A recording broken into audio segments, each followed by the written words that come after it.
આપણું કામ અટક્યું છે ને મજા આવતી નહીં. બરાબર, મોડું તો થઈ ગયું છે, કંઈ નહીં. થોડું મન દુઃખ થાય છે, પણ શું કરીએ હવે, કામ જ એવું છે.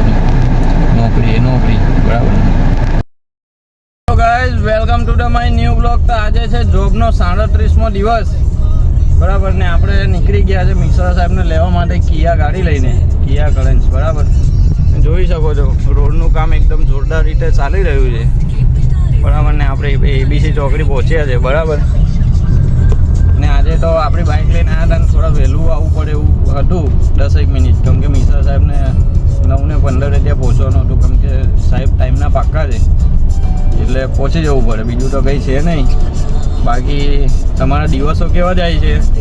સુખી જો કે દુઃખી જો?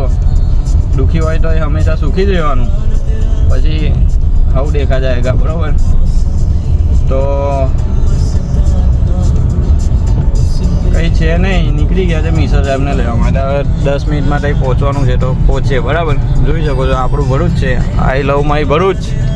તો કોમેન્ટ કરી દેજો જે બી લોકો ભરૂચથી આપણો બ્લોગ જોતા હોય. બરાબર, બાકી કંઈ છે નહીં. હર હર મહાદેવ. વિડીયોમાં બને રહેજો. ત્યાં સુધી મિશ્રા સાહેબને લઈ આવું મેં અને મૂકી દઉં, પછી આગળની વાત કરીએ. બરાબર, હર હર મહાદેવ. તો આપણે અંકલેશ્વર આવ્યા છે સાહેબને લઈને. તો આપણું કામ હતું 10:30નો ટાઈમ હતો. 10:30 તો એ જ થઈ ગયા છે. કંપનીના કામ માટે આવ્યો હતો, પણ યથા સાહેબે કીધું કે ત્યાં સુધી આવી જશે, તો લોચો પડ્યો છે. બરાબર, કહીને હવે શું થાય જોઈએ છે. હમણાં તો અંકલેશ્વર આવ્યા છે. એકલું ભંગારની ફેક્ટરીઓ છે બધી, સ્ક્રેપ કે ને. બરાબર, જોઈ શકો છો તમે અંકલેશ્વર માર્કેટ છે, વાલિયા ચોકડીથી આગળ થોડું. બરાબર, તો વિડીયોમાં બન્યા રહેજો. હર હર મહાદેવ. આપણું કામ અટક્યું છે ને મજા આવતી નહીં. બરાબર, જોઈએ હવે શું થાય છે આગળ. મોડું તો થઈ ગયું છે, કંઈ નહીં. હવે પાછી આ ગાડી સુરત જવાની છે, લાલુભાઈ લઈને જવાના છે એવું ફોન આવ્યો અમને. જે થશે એ સારું થશે. બરાબર, થોડું મન દુઃખ થાય છે, પણ શું કરીએ હવે, કામ જ એવું છે. નોકરી એ નોકરી. બરાબર, વિડીયોમાં બન્યા રહેજો. હર હર મહાદેવ. તો આપણે ગેટ પાસ લઈને ગયા હતા 11 વાગે કોર્ટ પર, કેમ કે આજે તારીખ હતી આપણી. બરાબર, અને અહીંયા તો હોસ્પિટલનું બહાનું કાઢીને નીકળી ગયો હતો, જોકે 3 કલાક બેસવું પડ્યું. એટલે કોઈની જોડે ઝઘડો કરતાં પહેલાં કે કોઈ બી ખોટું કામ કરતાં પહેલાં વિચારી લેજો.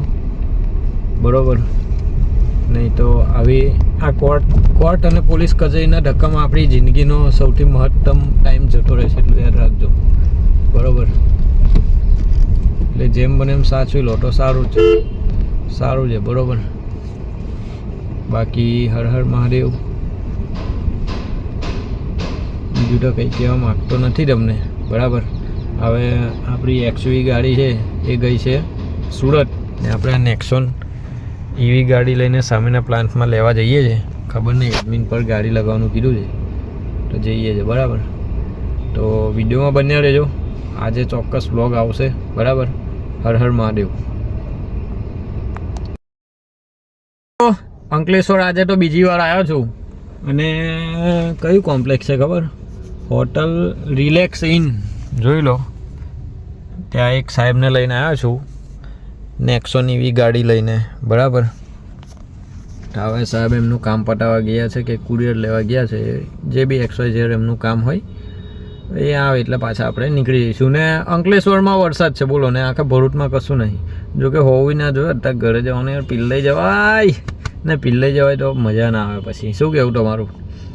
તો જો બ્લોગ આવ્યો નહીં, થોડું એડિટ કરવાનું બાકી છે, એટલે કામના લીધે થોડું આગું પાછું થાય છે, એના લીધે માફ કરજો, પણ સપોર્ટ કરજો જરૂર. બરાબર, હર હર મહાદેવ. તો વિડીયોમાં બન્યા રહેજો. હવે ઘરે જ જવાનું છે, તો વિડીયોને આપણે શું કહેવાય, હવે જવાનું છે ઘરે. બરાબર, તો બ્લોગને આપણે અહીંયા જ પૂરો કરીએ છીએ. જો કે અંકલેશ્વર જતી વખત અને આવતી વખત તો બ્લોગ ના બનાવાય, કેમ કે સાહેબ હોય સાથે, એટલે જ્યારે હું એકલો પડું છું ત્યારે બ્લોગ બનાવું છું. બરાબર, એટલે બ્લોગ ગમે તો લાઈક કોમેન્ટ કરજો, અને વધુમાં વધુ શેર કરજો, અને નવા આવ્યા હોય તો ચેનલને જરૂર સબસ્ક્રાઈબ કરી નાખજો. બરાબર, હર હર મહાદેવ.